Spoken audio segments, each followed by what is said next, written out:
18, 6, 9, 12. That's why I didn't go into math. A mathematician you are not, but you are many things. Oh my goodness! I just got a comment from Mary that we've gotten a comment from somebody from YouTube already. I saw Cherry Ringo. Cherry, please don't get upset. Can't tell you how proud I am of you. I saw your book. I'm sorry. I saw that you did your book signing the other day. I got your comment. I didn't even know I was in your book. I appreciate it.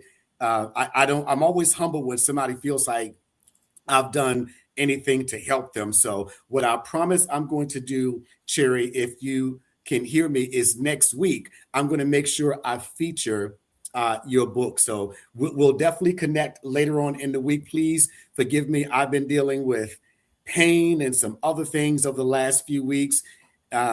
Somebody used to say, "Stay young as long as you can." This getting old is for the birds. How in the world did I hurt my foot just waking up in the morning? So please, somebody let me know that. I woke up yesterday morning and my foot was hurting.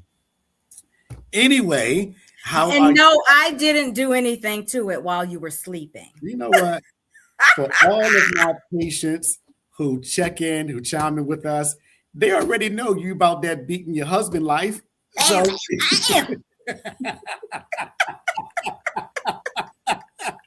they already know. Eat the cake, Al. Eat the cake. Hey, I just want to welcome you guys back to the Coach's Couch. I was so happy about the level of conversation that we had last week, and I expect that people are going to go in and out.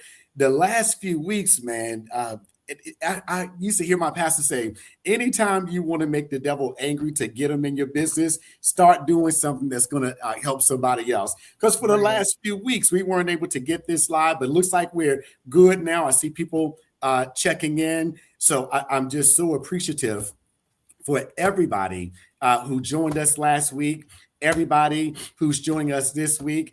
Y'all know me. It is your friendly neighborhood therapist, Alfonso.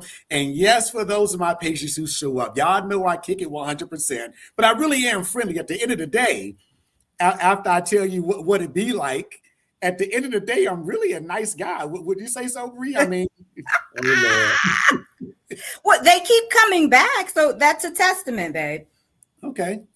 Somebody hit me up with some comments and let me know, because it's going to be on the DL. Nobody else can see it. You can go ahead and hurt my feelings if you want to, and let me know if I'm not as friendly as sometimes I try to be. Come on, viewers, pump up your therapist. He needs it right now. He's in a moment. He's having a moment. Pump up your therapist with your comments. Yeah, your friendly neighborhood therapists need love too. I mean, I'm human. Pitch me, I'll bleed. I am okay. Yep, I see it over here on Facebook. So I want to make sure that I don't miss anybody's comments like we did last week, because we didn't have things going well. If somebody, because I saw Cherry, if somebody can just post a comment like test or anything like that, you'd be helping us out. Just want to make sure that I'm seeing the comments. So if anybody who's on can just say test. I did get a message from Cherry, but if somebody can just say test or anything like that, I want to make sure that the comments are coming up, and I would really appreciate it. So wow. Okay. Thanks, Michelle. Okay. Yep. Okay. That's my niece over there. All righty. Hey, and I want to say this. Michelle doesn't know that I'm doing this. That's my niece over there. So proud of her. She's the one who sets this all up. And I tell her all the time, I know what I know, but what I don't want to know, that's why I bring somebody else on board. And she mentioned this platform, StreamYard, and hey, Ankh, I got you. Just let me know what you need me to do. And Ankh, you need to do this. You need to do that. No, I don't, Michelle. What I need is for you to do this and do that, so I can be free to do my friendly neighborhood therapist thing. Okay. See, Michelle, you didn't know you were in this for the long haul. So you thought you were coming in and teaching him and then letting him loose to take care of it himself, but honey, you're in it for the long haul now. Yeah. What's that thing? You and me, us never part. Yeah, it's one of those things. So what you guys know, everybody, it's amazing. And I'm so appreciative. There's not a single patient that I have, there's not a single person that I know who by the time they meet Bree, they feel like they've known her for so long. And a lady said, one of my patients said to me the other day, I wish my now ex-husband talk about me the way you talk about Bree. And here's the formula, guys. When you're with the person that you want to be with, then it's easy to talk about them. Like that song says, if you can't be with the one you love and love the one you with, y'all know me. No, I don't roll like that. You better be with the one you want, because if the one that you're with ain't making your heart flutter, it's friend inventory reduction sale time. Okay, you gotta make sure. Hey, what's up, cuz? What's up, cuz? It is time to have that man or woman inventory reduction sale so that you can be with the one you want. Somebody said, "Well, kept me straight." I'm not going to say who said that, but yeah, that person right there. I used to have a full head of hair before I started seeing you, but I'm rocking the ball. I'm cool with it. You can stay. You good. Hey guys, I was saying that to say that I'm with my best friend wifey. She was the first lady when I was the pastor, and when I would go out and preach, and on Sunday mornings, I would say I'm married to the baddest, hottest first lady in the game, and there is no one who can dethrone that chick on the other side. Okay. So you guys who've heard me talk about it know that I've said she is a certified life coach. Now, with that being said, I have seen this woman help people literally just by her presence. And any of you who know I'm telling the truth, go ahead and chime in and let me know. But it's something when I tell folk, everybody has an energy, an energetic signature. And you guys know what it's like when you're around somebody. You're so welcome. Okay, I see you over there. When you get around people, when they come in, they suck the energy out the room. Mm-hmm. And then some people, when they come in, they bring the energy into the room. Well, it's wonderful when you can be in a relationship where that person brings the energy. Okay, so I want to once again welcome my co-host, my sidekick, my Tonto. She is definitely the jelly to my peanut butter, because she's the sweet one in relationship, guys. Look, I'm trying to get some brownie points, put some brownie points in layaway, because I know I'm gonna mess up somewhere. Okay, just trying to put some brownie points in layaway for when I mess up. Okay. He's setting up that ribeye steak, y'all, tonight. That's what he wants. That thing up big time. Now I'm going past the ribeye. I want some potatoes. I want some onions. I want some mushrooms. I want some gravy. I want it all. Okay. You can have whatever you like, baby. That song, you can have whatever you like. Oh, yeah. Whatever. In French, there's a term fleur de lis, whatever you like. Now, somebody's going to say, Alfonso, that meant something else dirty. I don't know. I'm trying. Okay. Uh-oh. But anyway, guys, I appreciate everybody who's here. And I see people kind of coming and going. So glad that you are here tonight. I wanted to talk about a couple things. Now, you guys who come to see me for therapy, I always say, I'm going to always keep it 100% real with you. Over the course of my almost 30-year career, I have seen things that I've never even told Brina about. It's interesting, the things that can happen in one life. It's sad, the things that can happen in one life. And some people have actually said, Alfonso, when you tell me these stories, are they true? Abso-freaking-lutely. 100% true. Okay, Cherry said, I've never met her, but the way you spoke about her, I know her like the back of my hand. Okay. Oh, Cherry. Congrats on your book, by the way. Thanks, Cherry. But yeah, these stories are 100% true. And tonight, I wanted to talk about these two things. Somebody asked me about it the other day. What makes women choose that devil? Why do women choose that devil and stay with that devil? And somebody mentioned daddy issues, and Mm. or I may have mentioned. I forget exactly how we came up with it, but there are two things that, at least in my journeys over the years I've been doing this, two immutable, indisputable, and irrefutable things that go into it. The number one thing is low self-esteem. Mm. The number one thing that causes a woman to go with or stay with a man that's not treating her well, the man that she doesn't want to be with, her plan B, and some of the men are plan Z. They're all the way at the back of the alphabet, but they make their way up there to the front. The number one thing, and I want you guys to chime in, please. I want to make this interactive tonight. Low self-esteem. And as I tell my patients, and when I'm doing trainings, God has blessed me to do trainings all over the country.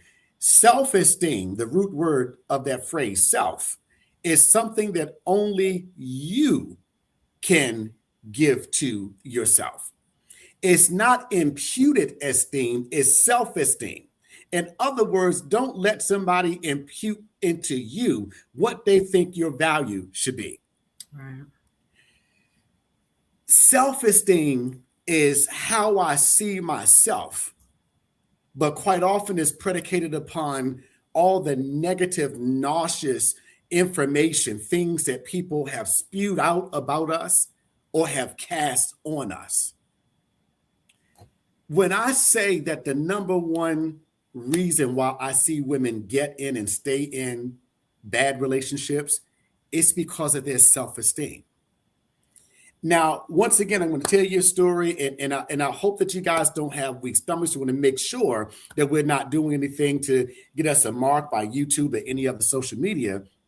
But many, many, many years ago, in another capacity, and I'm always, as a healthcare provider, we operate, number one, confidentiality. So I would never say anything to betray the confidentiality of patients. But I was talking to a lady once, and I actually don't treat everybody that calls me, or everybody that comes in for an assessment, because I know that not everybody is ready to take this level of therapy and this type of truth. And I'll refer them out to other colleagues or whatever modality that they may need. But in another capacity, a woman told me that her husband constantly cheated on her over and over and over again. And he contracted HIV, human immunovirus, the virus that leads to AIDS. He contracted HIV. So as he was stepping out and cheating, he wasn't even protecting himself. And that's a whole nother conversation that we'll get into at some other point. The number of women that I treat with venereal diseases that are incurable because their man cheated and didn't have the decency to protect himself or her. But the woman said that he contracted HIV, and they back then they didn't have the antiretroviral medications that they have now. It's gotten so much better now, the treatment for HIV, that the medications can actually render the virus undetectable. They don't say cured, but when you're on it, the virus is undetectable. It tremendously, I want to say 98% rate reduction of transmitting the virus to somebody else. But nonetheless, he gave her HIV. Ooh. Not only was he cheating, not only did he give her HIV, but he was also physically abusive. And I asked that question that I always ask: what can I do to help you? Well, my self-esteem is really low. I need to build myself up. You want me to help them find get into a good program, and in some cases even see me. And the first question I ask is, are you still with them? Yes, Alfonso, I'm still with him. Why are you still with him? He cheats, he beats, he's given you an incurable sexually transmitted disease that is still fatal if not treated. It still lead to AIDS if it's not treated, because nobody else would want me. And Jesus. listen, you guys know how much I love my wife and would never do or say anything to embarrass her or to make her feel badly, because she is by far the most beautiful woman God has ever made. But when I say that this woman, and this is what 20, 25 years ago, 20 years ago, whatever it was, she was a gorgeous specimen. There was nothing bad about her from Sunday to Saturday. But because she now had HIV, she said no other man would want her. So she might as well stay where she is. Bree, she's being beat. He's still cheating. She now has an incurable STD. And her self-esteem is in the toilet. Baby, I have people who say, oh, Mr. Lewis, if I were that woman, I would do this. If I were that woman, I would do that. But you never really know what you would do unless you're in somebody's shoes. That is so true. Am I right? Absolutely. You don't know what you're doing till you're in somebody's shoes. And I'll say this. People have asked, Alfonso, Bree have asked, baby, how do you hear these things all day and not impact you? Well, quite honestly, a lot of times it does impact me. But my job is to be there for you. Okay, I hear you, Karen. You stop saying that. Good for you. When a person feels like there's nothing else good about them, they'll end up in a relationship because they feel like it's all that they can get. You guys have heard that saying, the devil that you know is better than the devil that you don't know. How I actually had a guy say that to me before. An ex. Really? Well, you better be an ex because I didn't say it. But my thing is, honey, why have a devil at all? Absolutely. Why have a devil at all? When your self-esteem, can I say in the toilet, and that's okay?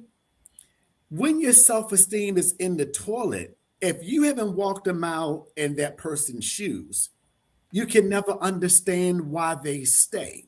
Right. But when you know that your self-esteem is that low and you continue to go out and get the kind of men, and this is specific to ladies, you continue to go out and get the kind of men or stay with the men who's responsible for it being low or responsible for it staying there, why stay? Okay, so okay, how about you stop dealing with all devils? Okay, that's what I'm saying. Yep. Why stay, babe? What are your thoughts about that? I mean, you've had some travels, in this life, and I know that you've dealt with women like that before. What are your thoughts about that? Well, first, my heart breaks just hearing that story. It makes me so sad to see women staying in a situation when they deserve so much better.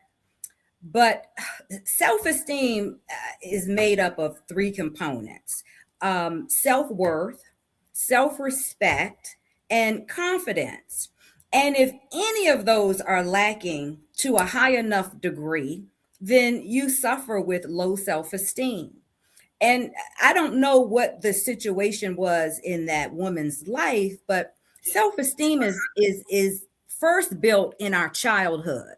So I know you probably can't disclose too much about what was going on with her. But I would guess that somewhere in her childhood, she did not think that she deserved better or that she was worth the value that she had. She just didn't see herself that way. And so she settled, like you said, for what she could get versus being alone. And I think that's an area where we as women struggle, being alone, For some women, being by yourself is worse than being in a bad relationship. Mm. Yeah, I don't know why that is. I know people, I know family members, aunts, and friends that are in or have been in toxic relationships, but it was much better to have someone to lay next to have someone to come home to, than it was to be home by yourself. And that's a big issue, I think, for us, Al. Wow. Deborah, I hear you. You yourself have to build up the confidence to leave.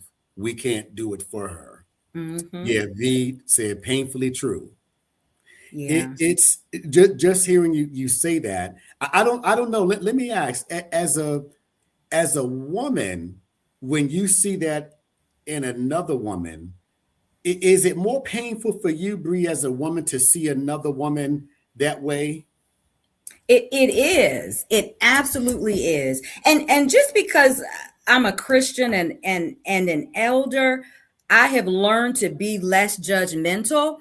But can I be transparent and real? There was a time where I would say, dummy, girl, you know, foolish, why would she do that? Because I did not understand all that goes into forming the thoughts that we have about ourselves. Now that I'm educated, I know a little more, then I'm not so quick to do that. My heart just really hurts, because being a believer, I know the value that God has placed on all of us as his children, as his creation.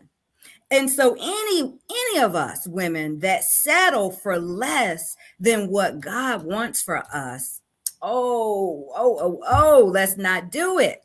Let's not do it. Yeah. The Bible says that God will be a husband to the husbandless. And I learned that when I was separated and going through my divorce. Um, but I had to learn to adjust to not having someone to come home and talk to, not having somebody to cuddle up with. Look, not having somebody on Valentine's Day. You Yeah. know, you have to learn to love yourself, love Yeah. who you are, and know that you are valuable with or without a man. Absolutely. Absolutely. Karen says sometimes people get all they need in childhood and still suffer from low self-esteem. Yeah, Karen, you're absolutely right. And here's what we call, great big word, phenomenology. There are many different components that go into our self-esteem. And what we get in childhood, once we become young adults, what we get later on, get older, all those things factor into it. So there is no one thing, but you're absolutely right. My doctoral work is in clinical forensic psychology, and we see sociopaths people who murder. We see sociopaths who actually come from very good homes. So it's not always one component. Yeah, there can definitely be a myriad of things that cause that. Sorry to hear that. I won't say the name. Somebody said that happened to my sister that later died. Sorry to hear that. Somebody said, Nurse Deb, Mhm. it's painful. We just have to keep being a support system and a kind, caring way. Keep praying for her. I can't say how true that is. Mhm. The number one thing you learn in shrink school is that you cannot be judgmental. I treat the symptoms, not the illness, the symptoms, because the illness and mental health is considered incurable. Once depressed, always depressed. Once anxious, always anxious. But the symptoms are treatable. But the number one thing they teach you outside of diagnosing the mental disorder is to show up in a compassion way where you're non-judgmental. Mhm. There was a couple I was treating once again many years ago, and this man was Mhm. beating her, restraining orders in place, and everything. And in cases like that, the judge will allow for people to be together in the same room if they're going to counseling and if the person says that they feel safe. And there are three types of patients I know that is hard for me to treat, so I refer them out. Number one, pedophiles. Every time I've treated a pedophile, outpatient, inpatient, it's hard for me to maintain my objectivity when I know what this person is doing. Mm-hmm. The other one, or the second on that list, is men who abuse women. Physical abuse. Physical abuse, And yeah. verbal? Okay. Physical, verbal, sexual, financial, spiritual, the whole 9 yards. Okay. It's hard to see that, but they would come to my office or whatever the setting was, and I know that there's abuse going on. I know she's covering for him. And I kid you not, working in the ER, you see that woman coming into the ER, and that man is right there. You ask her a question, and before she answers, she'll look at that man. Now, we're all trained to see that. Mm-hmm. We're trained to see it, but we know that they're going to cover. That man knows that her self-esteem is so low that he can beat her, send her to the ER, and that she's going to come right back home with him. It's hard. It's hard to see that. And It's hard for the patient to see it. They don't. When I say they don't get it, it's not that they don't cognitively understand.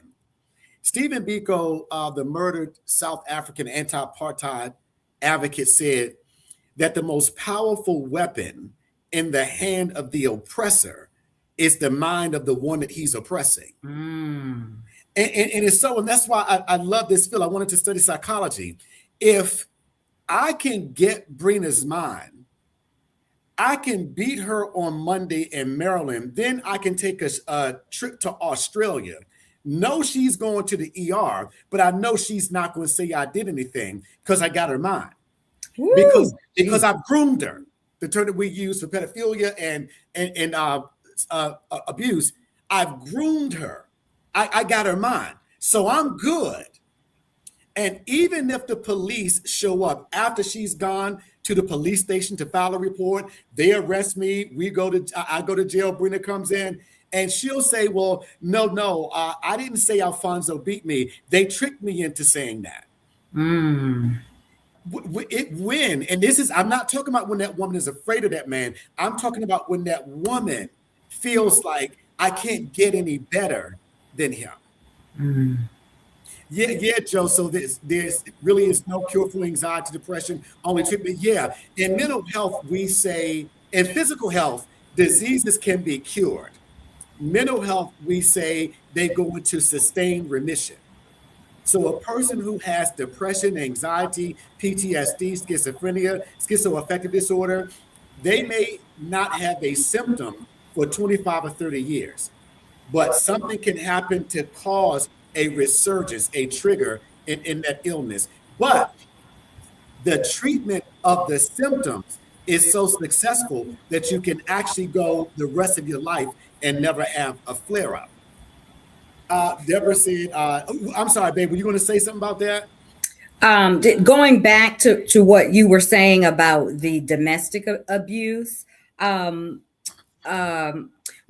is it, Al? We talked about mind control, but what is it that's going on with a person? We know that their self-esteem is low, but what makes one person more able to be controlled than another person? You know, that's actually a really good question. And hang on, let me finish. Say you have two siblings that grow up in the same house, raised by the same parents, same environment. They both got the same thing. But one would be in a situation like what you described, and the other wouldn't have any parts of it. That is a question I get asked all the time. And I wish there was one textbook answer I can give you. We see that siblings grow up in the same homes. One becomes more docile, the other becomes more dominant. Mm. It's hard outside of the self-esteem, outside of the fear.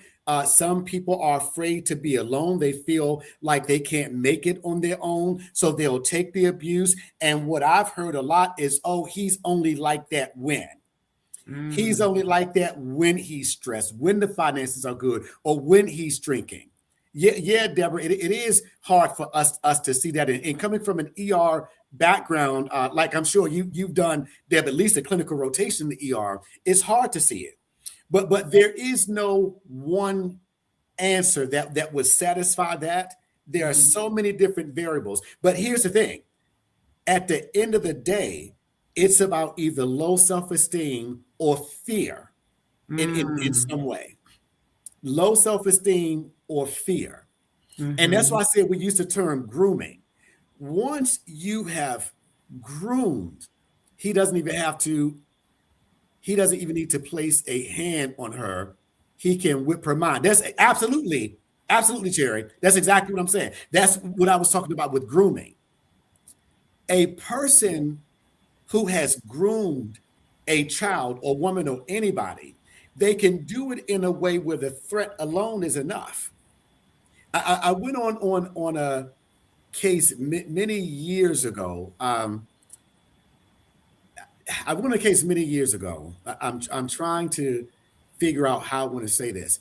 The young boy was being sexually abused, and the teacher found out the young boy was drawing things that a 6-year-old shouldn't know about. And when I was there with the police department. I was first responder with the Prince George's County Police. What we found out was that the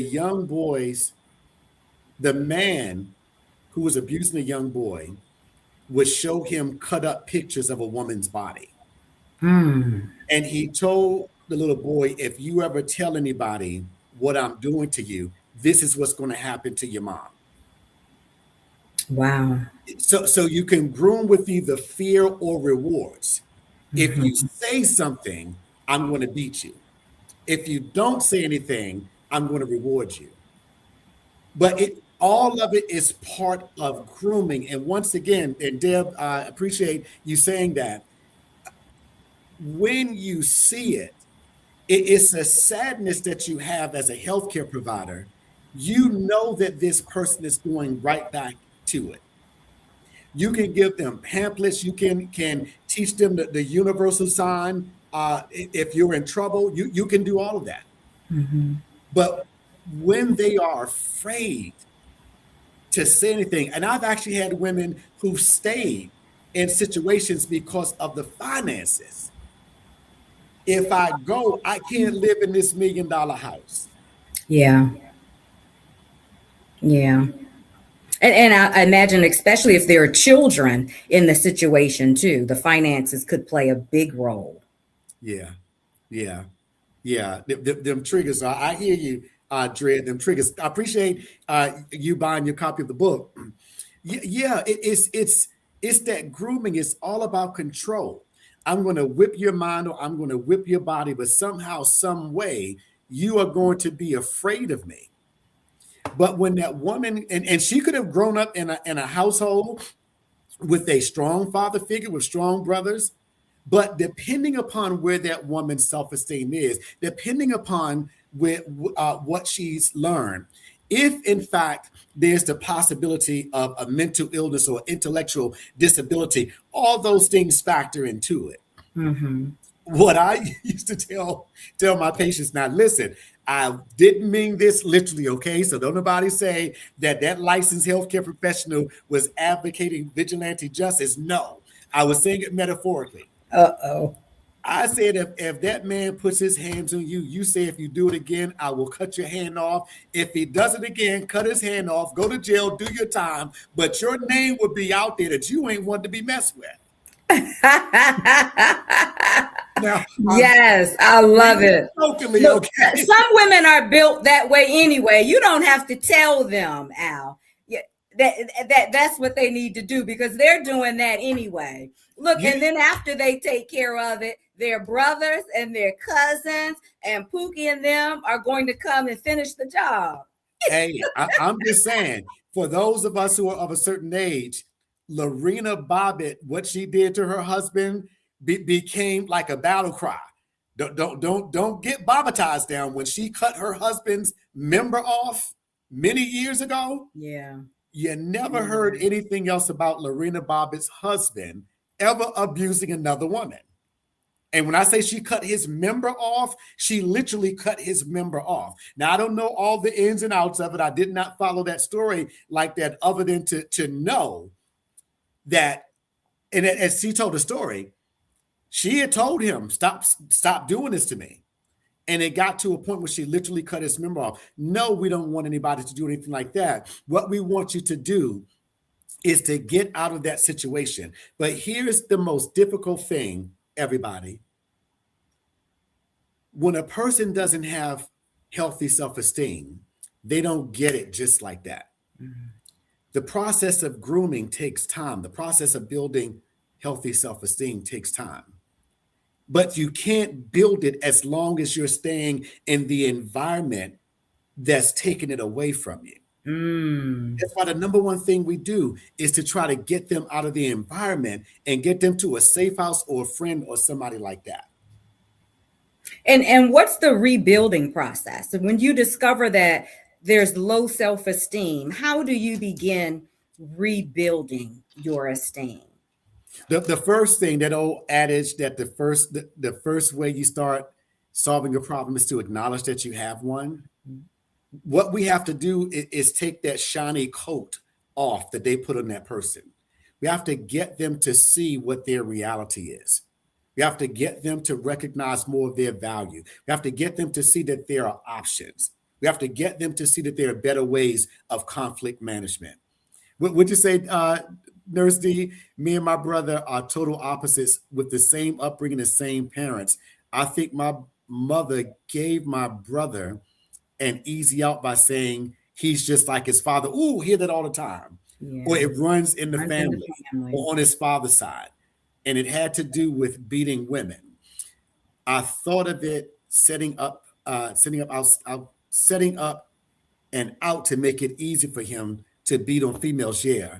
Whereas I could have been a man beater, but didn't because my mom would hit me.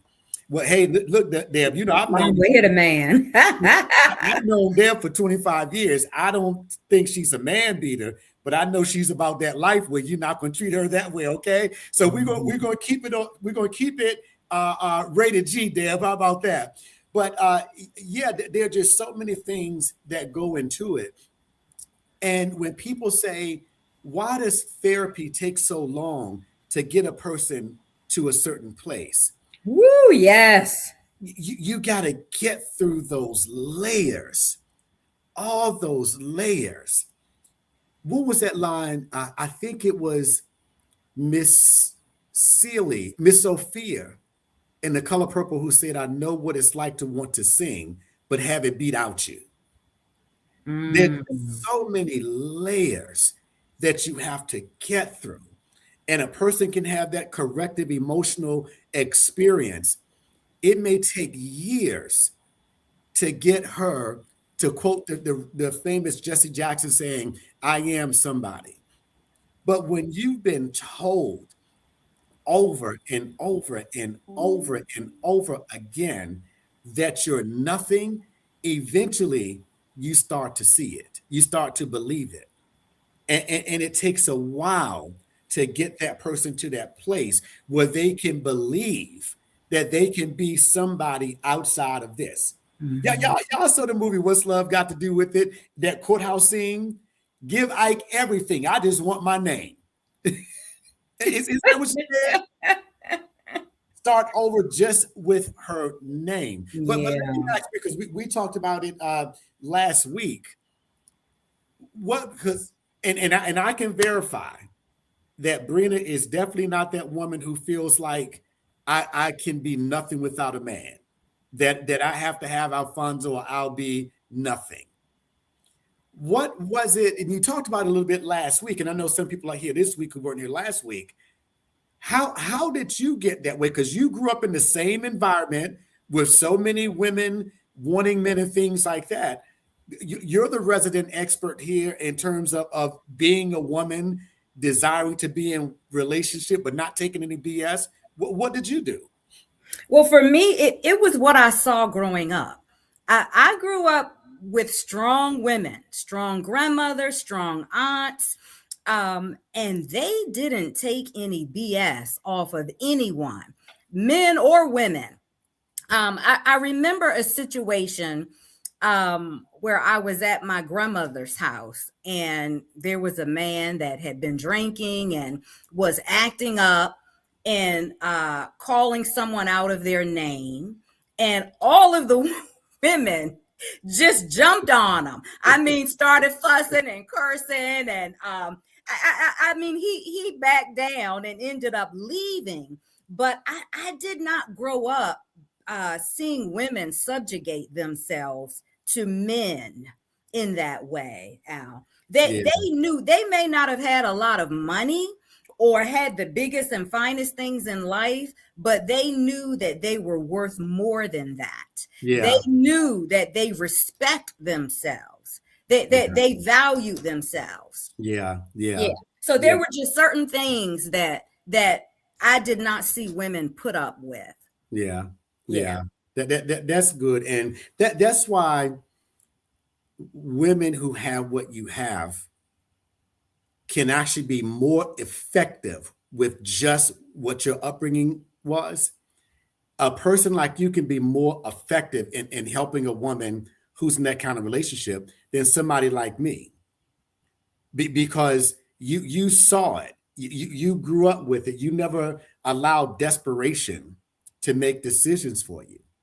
Yeah. And when you've grown up that way, you can actually have a strong desire for somebody, but for a man, but you grew up in a way to know you never prioritize that man over your own mental and physical health. Absolutely. Yeah, absolutely. Would you say, cuz, is it possible a control issue is the problem? Yeah, absolutely. Definitely, Lisa. I can't tell you all, and I'm going to go on to this tell the other story that I want to talk about with the daddy issues from your question, Lisa. Cuz appreciate you chiming in. I went to school. I'll just say school with a young lady. This was back in the 80s. I went to school with a young lady. I don't know if you all remember the movie The Purple Rain. And there was that scene when Jerome and Morris were walking, and that lady jumped out and started saying, "Morris, how could you do this to me?" or whatever. Oh. And Morris just said, he put her in the trash can. Now, the person I went to school with saw her father beat up her mother, put her in the trash can, then put the lid on it. And she said, Alfonso, I want to say she was 8 or 9 years old. Mm. She said, I knew then that I would never be with a man because all men are no good. Mm. This is her father. Wow. She watched her father beat up her mother, throw her in the trash can, and put a lid on her. Mm.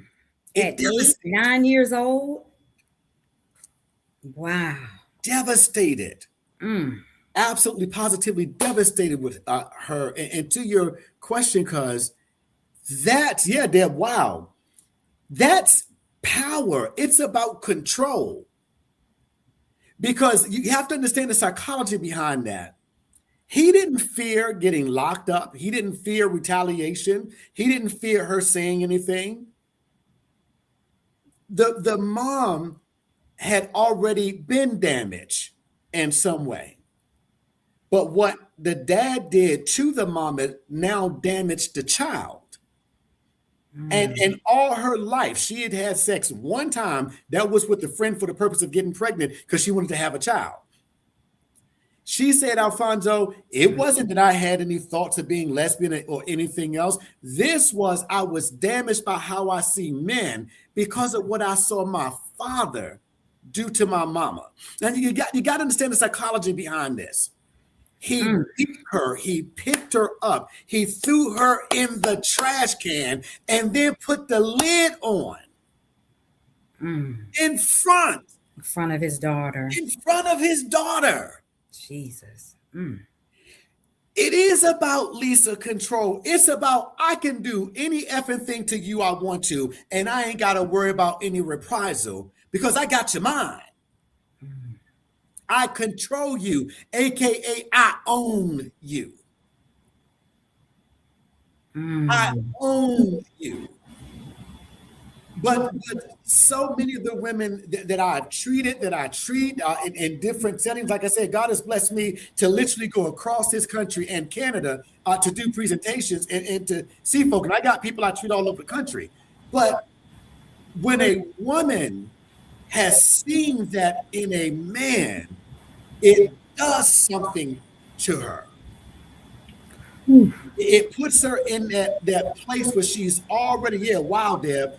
It puts her in that place of, if my own father can do this to my own mother, what would another man do? Your father is the person that's supposed to protect you from something like that, not be the initiator of that kind of behavior. Ooh, Jesus. Yeah. So when a woman grows up, if she, and oh my God, oh my God, oh my God,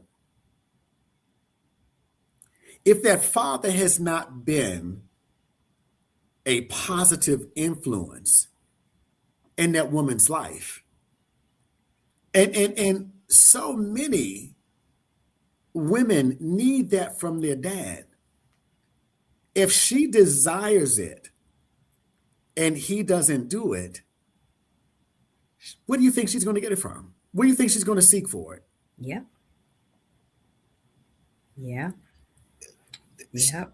She's going to seek it from the men who all they have to do is say, hey, Brina, you're beautiful. Brina, you can be anything you want to be. Brina, you can do anything you want to do. And at 50 years old, if the wrong man is telling that woman with daddy issues, something like that, if he's, can I use this term, orgasming her essence? Can I say that? If he is orgasming that woman's essence and her father has not done that, she'll stay with that man because she's at least getting something. Ooh, Jesus. I won't say whose name this is. I've seen my stepdad stomp my mom and beat her several times. It traumatized me so bad. I didn't realize it until I was married, that if my husband gave me a love tap, if my husband gave me a love tap on my butt in defense mode, I'm ready to fight. Yeah. See, that's what we call PTSD, post-traumatic stress disorder. And as my nephew chimed in earlier, there is no cure for that. If you saw your stepdad do it to your mom, then 30 years later, if your husband does it, it takes you all the way back. And here's the thing, guys, in PTSD, the brain takes a picture of the trauma and it stores it in the subconscious. It doesn't go away. I was going to ask you what happens to that memory that she saw as a youngster and then got married, went through her life, and it would never played a role until that moment, years later. Yeah, it's stored. The brain has the capacity to remember pain more so than pleasure. You can ask somebody, oh, what did you have for dinner? What's today? Thursday? What did you have for dinner Monday? Oh, I don't know. But if you ask somebody, when was the last time somebody broke your heart? Yeah, his name was Alfonso, was February 27th. Just like that. Boom. Because I still remember a heartbreak. You are so right. Am I right? You can remember the date, the place, the time, what you had to eat at that restaurant. If the food was cold, if the Brussels sprouts were horrible and the steak was good, it stores it. And that's why when a person is triggered, they can be triggered by a smell, In that place of trauma, there were smells that took place, there were visions, there were noises, Mm. all of those things.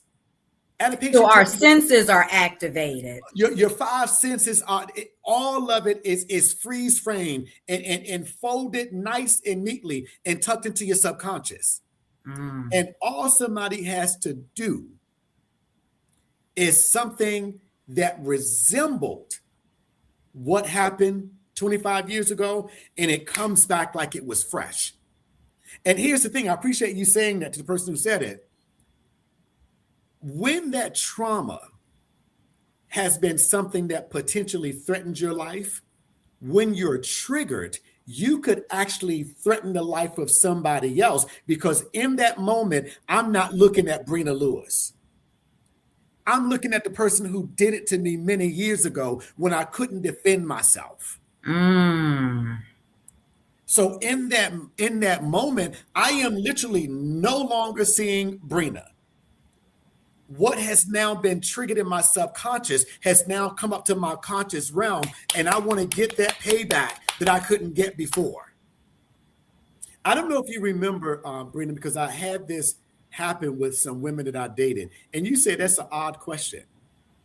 Yeah. I said, Brina, has anybody ever touched you or done anything to you that traumatized you that I need to know about so that I don't accidentally trigger you?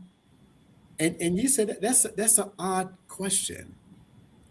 Yeah, I had never thought about that before, nor had been asked the question.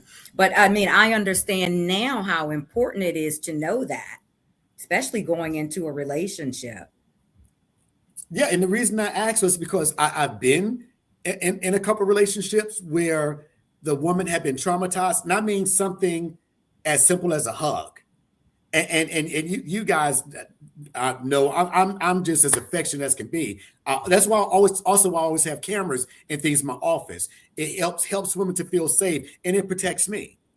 But I will ask a woman, is it okay to shake your hand or anything else? Because I've become sensitized to the different things that happened to that woman when she was being abused, especially when the abuse came from daddy, especially when it was the father who was molesting them, Mhm. especially when it was the fathers who were beating them.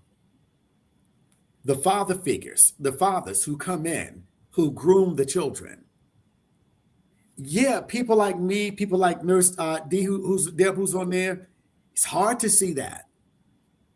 It's hard to know that a woman's self-esteem and her daddy issues go back so far that when she's as gorgeous and has so much to offer, she now thinks that she's trash because she's damaged and that nobody else would want me except the one who's actively abusing her. Mm. What are your thoughts, babe? Whew. I'm just, my mind is just so I'm having a hard time just grappling the situations that you've canceled and been exposed to. It's really heartbreaking. Yeah, It really is. It's yeah, just heartbreaking yeah, to think that a child would see their father treat their mother in such a way. I mean, we know it happens, but oh, to be up close and personal with it, you know, I don't see how you do it, Al. I don't see how you, the therapist, do this. This is such a hard job that you all do. yeah. It's not just a therapy. In anybody in healthcare, we all see it, or in a helping field. Profession, yeah. Yeah, yeah, yeah. We all see it, and that entrenched mindset. Once again, the grooming is so complete. It is so complete that it can take years for a woman to get the healing that she needs from that. And what happens, once again, that big word phenomenon that occurs, is that the woman is so used to it, she can hate that her father did it to her. But you know what kind of man she'll end up with, Bree? One just like her dad. How many times have you all heard women say, OMG, I married my father? Yep. And so, Alfonso, from a therapist perspective, does a woman subconsciously or consciously get with a man that's like her father? Both. Mm. Subconsciously, because there's this, in the process of grooming, there's this fusion that takes place where a woman equates violence to love. To her, they're synonymous. He hits me because he loves me. He controls me because he cares about me. When you see it take place real time, it's fascinating to see. There was boy, I'm putting stuff out here, and in my next book that's coming out, I'm revealing a whole lot more. I actually dated a woman many years ago. Many years ago, this is back in the 80s. Dated a woman who wanted me to hit her. She wanted me to hit her. And she would call me every kind of B word, FAG. She would call me all those things. And she would say, you're not a real man. If you were a real man, you would have hit me by now. Now back then, can Wow. therapist Al from the neighborhood, Al, be honest? Back then, I could have cared less about that as long as I was getting what I wanted in the relationship, okay? But she kept saying, if you were a real man, you would have hit me by now. Then when I got to know the parents, I realized where it came from. Mm. The dad had been beating the mom for so long. And the dad, she would hear the dad say, baby, you know I love you. Oh yeah, honey, I love you too. I forgive you. She actually equated violence to love. And once again, in therapy, it's about trying to separate those two. But depending upon how long the grooming has been taking place, a woman may absolutely choose a man subconsciously and consciously who's just like her father. Mm. Yeah, Ooh, that's deep. That's some good stuff. yeah, Wow. it's true. It's sad, but it's true. I wish I can say these are things that are made up. Alfonso, you haven't hit me by now. You're a PUSSY. You're this, you're that. And I'm thinking, like, am I in the twilight zone here? But for some men, and forgive me, guys, for going clinical for just a second, but there are any number of neurotransmitters in your brain, the epinephrine, norepinephrine, dopamine, serotonin, so many different neurotransmitters.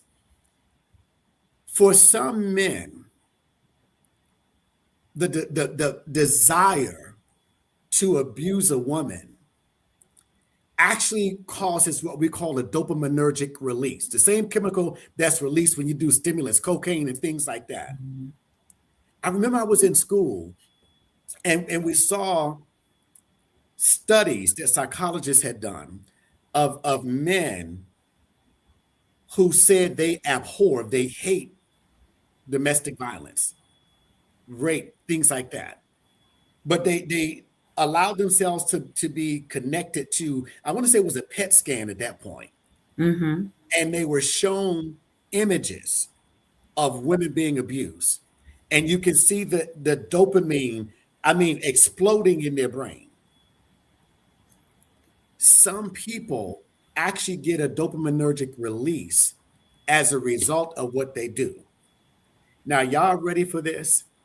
Do you know that if that woman grew up that way, she can actually get the same kind of dopaminergic release as a result of being abused? Wow. Are you She, kidding? some women have actually said to me, I know he loves me because if I get out of line, man, Alfonso, he'll beat my ass so bad. That's why I know he loved me, because if a man didn't really love you, he wouldn't care to do that. So I'm sitting there. Well, I'm not sitting like that. I'm doing that for you guys. What they teach you in shrink school is to just sit back like this. Oh, and Miss Lewis, so when you said you all made love after he beat you, so how what were you feeling? Did you think that maybe you could have made love without the violence? No, no, no, Mr. Lewis, because I know you think I'm crazy, but when he does that, it just makes the loving even better. Wow. I wish I could. Deb say, yeah, yeah, Chair, because it's the norm. It becomes normalized. It becomes something that you have now programmed yourself to accepting that this is what love is. So that toxicity, that toxic relationship becomes a person's norm. Becomes, baby, the norm. Wow. It becomes the norm, and that's why, Mary, can you throw the book up on the screen, please? That's why I wrote the book. The devil has a big dot dot dot. It's whatever that I hate to use the word weakness, that vulnerability. How about that? Whatever that vulnerability is in that woman, that's how that devil shows up. That's how he shows up. And as I tell women, well, I'm not sure, Brie, I don't know who it was we were talking to the other day.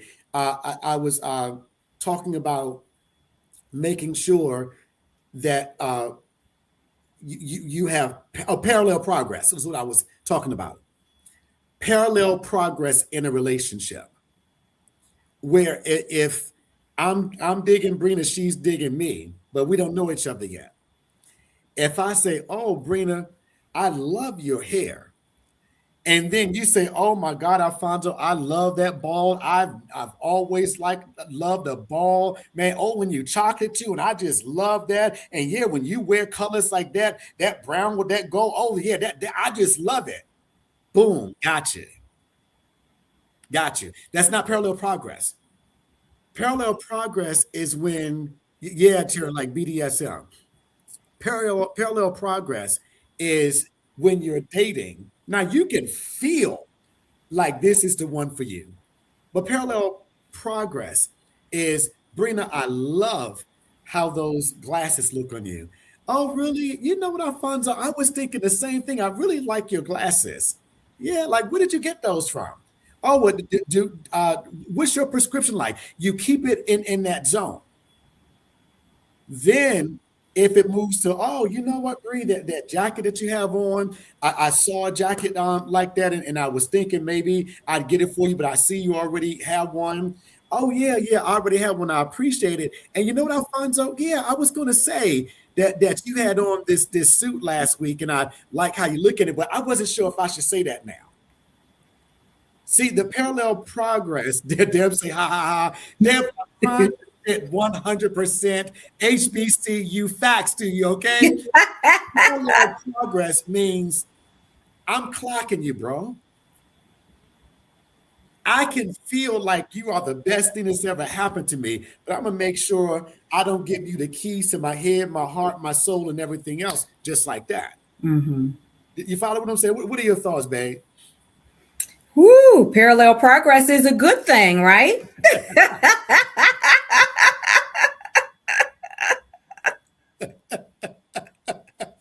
Absolutely, because you could want to gas that person up, as we used to say, but you got to keep it in that congruent zone. Absolutely. You don't tip your hand too soon. Absolutely.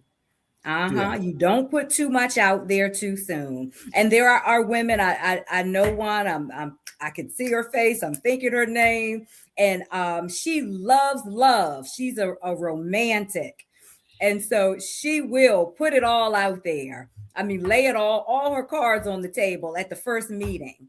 And that's an example of what you're talking about. Yeah. Yeah. So Yeah. that makes it easier for that devil to come in and assess the situation and become the predator and do what he does. Yeah. Yeah. What was the book club that you did on my book the other day? What was that? Monday or Tuesday? Uh-huh. And, Tuesday. and one of the young ladies said, and thank you. I don't know if she's on here now. I appreciate you giving the book a good review on Amazon. And by the way, for those of you who read the book, please give me a review on Amazon. I would love it.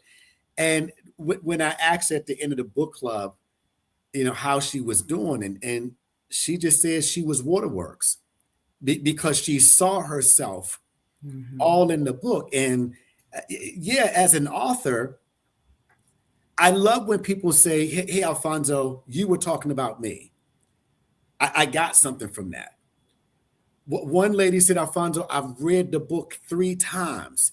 And each time I go through, it's all marked up. I read it. And then another lady said, I read it to my boyfriend. See what Alfonso is saying, that's what I've been dealing with. I wrote the book because there's almost 30 years of experience that's in there that's literally hot off the press. Mm-hmm. And Bree, I would love to say that these are the things that women did 30 years ago, but baby, it's still going on now. Oh no, say it ain't so. Still going on now. Yeah. Still The going. book is like an instruction manual for women in relationships. It really is, Al. It's so much good information in that book. I mean, look, corner pages turned, look, dog-eared pages and sentences highlighted. Yeah, the one that I have is getting a lot of use. I appreciate that. And one lady said, I had never heard that term before, because before I write my books, put them out, I'll have somebody read them. Hmm. And her sister said, Alfonso, my sister told me that your book is a page turner. Uh-huh. Now, I'm almost 60 years old. I'd never heard that term before. So I asked her sister, I thought she meant it was so boring that she went to the next page. She said, No, the complete opposite. yeah, she said, Alfonso, I couldn't wait to get to the next page. And then Mhm. she said, oh my God, I wish you would have said this because it's this and then, but men so and so. I said, no, I got you. Because the other book is right behind that. It'll be out later on at the end of this year. It's part two to it that's going to deal with the men. And she said, oh my God, I can't wait to read that one. Yeah, yeah, I can't wait for part two too. And babe, this is so good. I hate for it to come to a close. It is after 8. Cherry's leaving. Thank you Yeah, so night, much for Jerry. tuning in and commenting and engaging. We love it. Have a good evening. Yeah, thanks. I wasn't aware Um, what time it was. Do try to keep it to an hour. yeah. Can you do Q&A now for anyone that might have any further questions before you close out? Yeah, absolutely. I don't. I'm looking at the comments. I don't see a question. You're welcome, cuz you said clear that up. If you guys have any questions, I'll just take a few minutes to answer any questions. You could just post right there. Thanks, Cherry. Thanks, Talana. That's my cuz up there in New York. Hey, I saw Talana the snow you guys got hit with up there. Man, I hope everybody's dug out up there now. Hey Jesse, good to see you. Let's Jesse say right on. Okay. Right on, right on. Okay.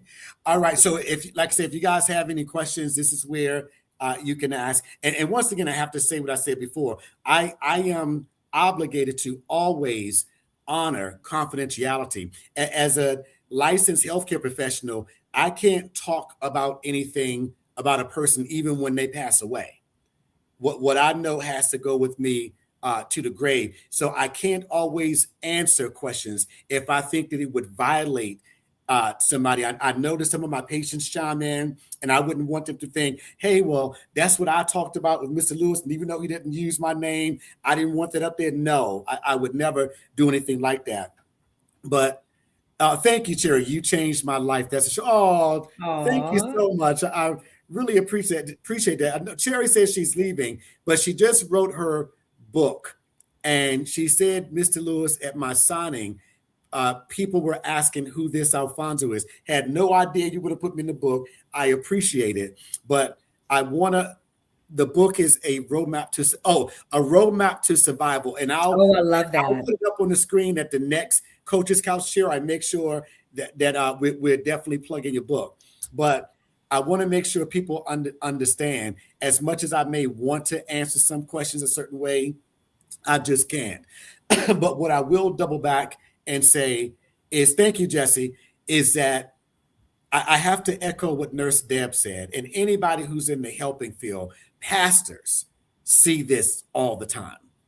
It is heartbreaking when you know that a person is staying in a relationship that could potentially end their lives. And all we can do, as I always say, is give you information, but you have to have the inspiration to want to do better, to want to be better. Yeah. And do the work. Mm-hmm. Let me ask you, Bree. We still have a few minutes. Going to end it at 8:20. Is there anything that you want to say about your book? We know you're not going to give the title. You putting that tease out there. You got to buy. Put me on the spot, dude. Yeah, she's got a book coming out. Yeah, so I have a book coming out. It's coming along. It's with the editor now. It is for women. It's faith-based. It's definitely a Christian book. It has a spiritual background. And I'm super excited about it. I don't want to give too much information yet. When we get a little further along in the editing process and it's getting closer to being released, then I will shout it from the rooftops. But we're not quite there yet. But I'm excited, and it's definitely along the veins of being a roadmap to help women through a certain process that we go through, that we deal with. So I can't wait until I can talk a little more about it. I just want to make sure, though, that as we edit, that things don't change and I'm giving you misinformation because we changed something in the book.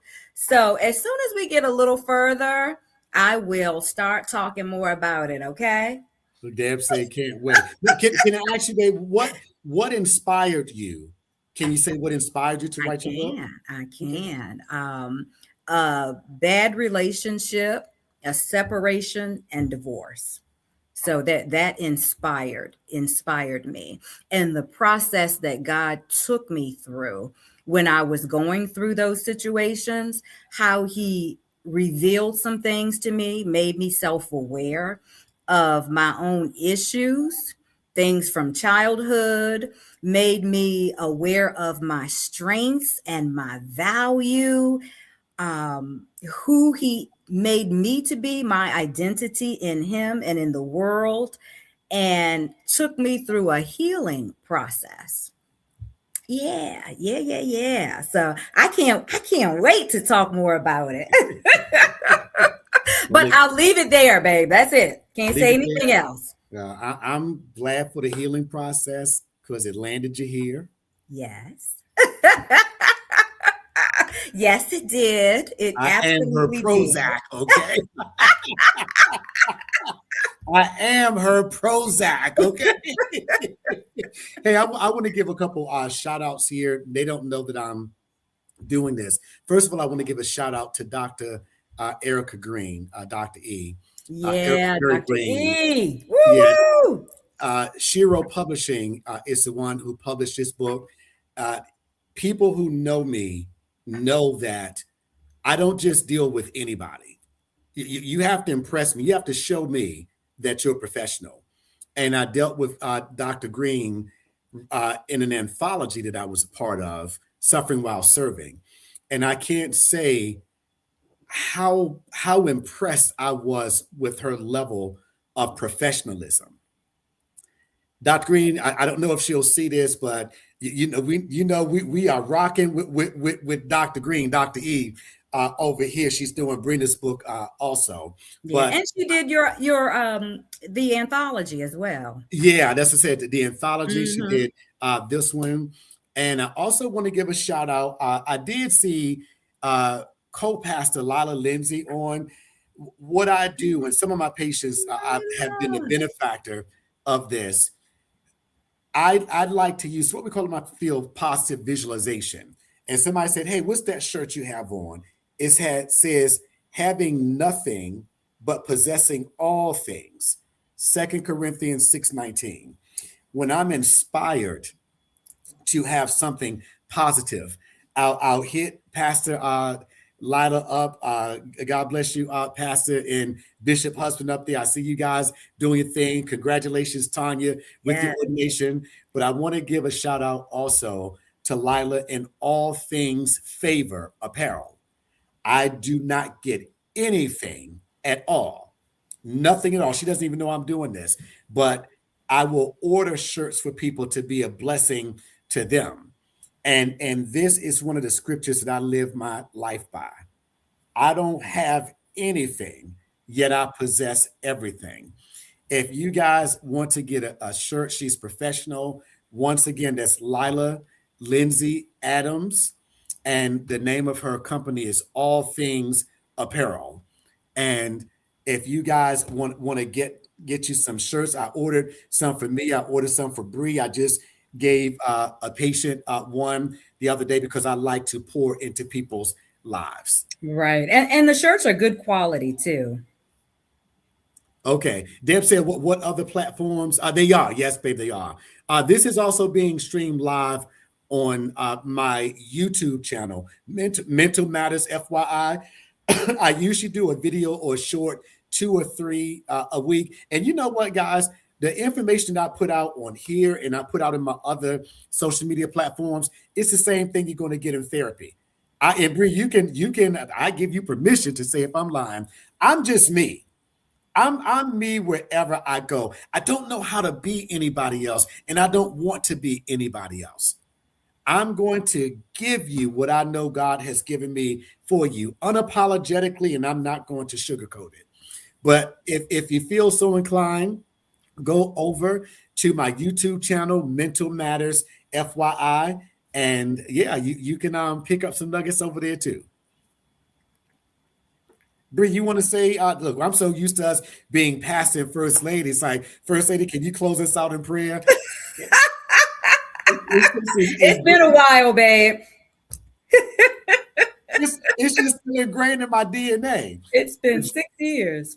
Has it been 6 years? Yeah. Oh my It's been God. 6 years. Ooh, now I go to Bedside Baptist with Pastor Pillow. I am loving it. Bedside Baptist, we have church up in there on Sunday mornings. Lisa said, "Thank you for keeping it real." That's the only way I know how to do it. Okay, I think if I were a different version of myself, I don't think anybody else would like me, and I wouldn't like me. Okay, so I wouldn't like you either. I got it need you to sprung. be who I married, exactly who you are, okay? Your I got it authentic sprung, y'all. self. I got her sprung. Look, nose wide open, y'all, as they say. Hey, once again, Lila, appreciate you with the shirts. Once again, Dr. Erica Perry Green, if you guys have a project that you're trying to do, I guarantee you that you will not have a better experience getting your project published than you would with Dr. Erica Perry Green and the folk over there at Shiro Publishing. Yeah. All right, babe.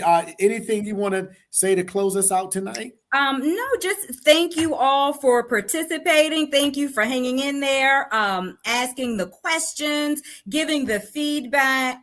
Thank you for the reviews that you're going to place on Amazon for Alfonso's book if you haven't already.